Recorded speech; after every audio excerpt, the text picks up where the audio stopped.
Here we are looking at a stock sway bar underneath one of IPD's project cars. The removal of the stock sway bar is relatively simple. With common hand tools, you can have the sway bar out in a matter of minutes. During this video, you'll notice our car is on a lift. You do not need a lift to perform this particular installation. You can use a floor jack and jack stands. Just make sure and refer to your Volvo owner's manual for the proper jacking and support points for your jack stands.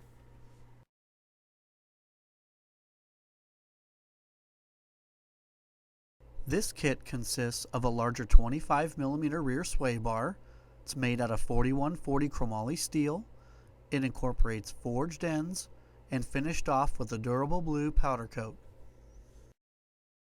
We include heavy-duty mounting brackets, heavy-duty polyurethane grooved sway bar bushings, and our durable bushing grease. Now it's time to install this sway bar kit on your Volvo.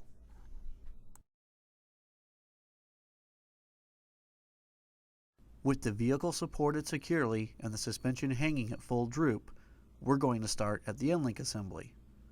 Using a 13mm socket or wrench, loosen and remove the top integrated nut and bushing from the end link as shown here.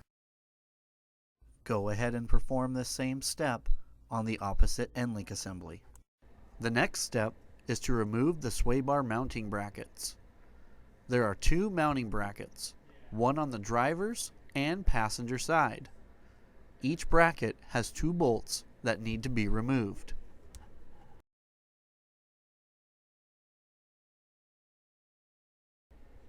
Using a 13mm socket, go ahead and remove the two bolts holding each mounting bracket.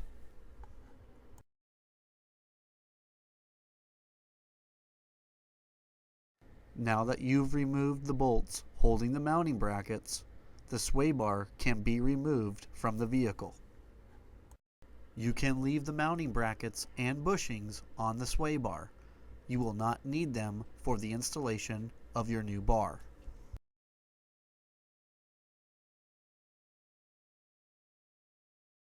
It's time to prep the sway bar bushings before installing them on your new sway bar. Open the bushing and apply about half of the supplied grease.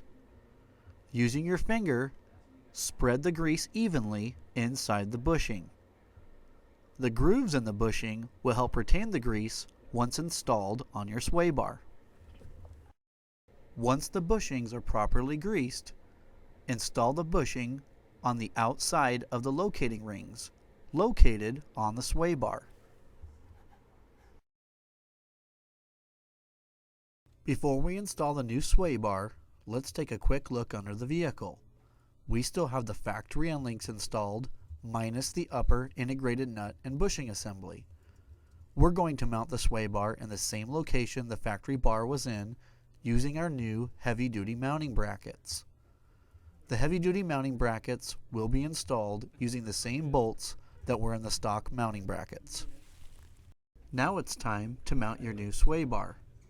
The IPD bar routes in the same orientation as the factory bar.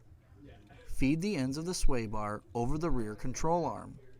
Align the hole in the ends of the sway bar over the end link. Make sure both ends of the sway bar are sitting over each end link.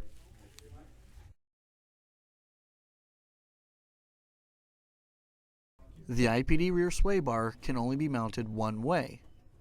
If the ends of your sway bar end up looking like this next to your end link, the sway bar will need to be flipped over.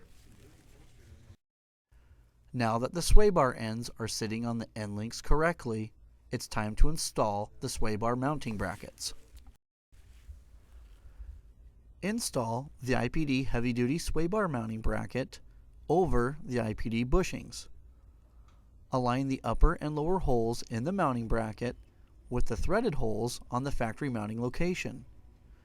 Using a 13mm socket or wrench, install the factory bolts and repeat for both sides.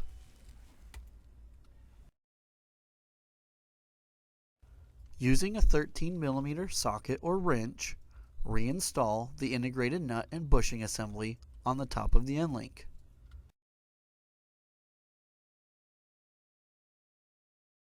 Using a torque wrench, torque the integrated nut between 10 and 15 foot-pounds. You'll know when the bushings are seated around the ends of the sway bar when there's approximately a 1/4 inch of threads exposed on your factory end link.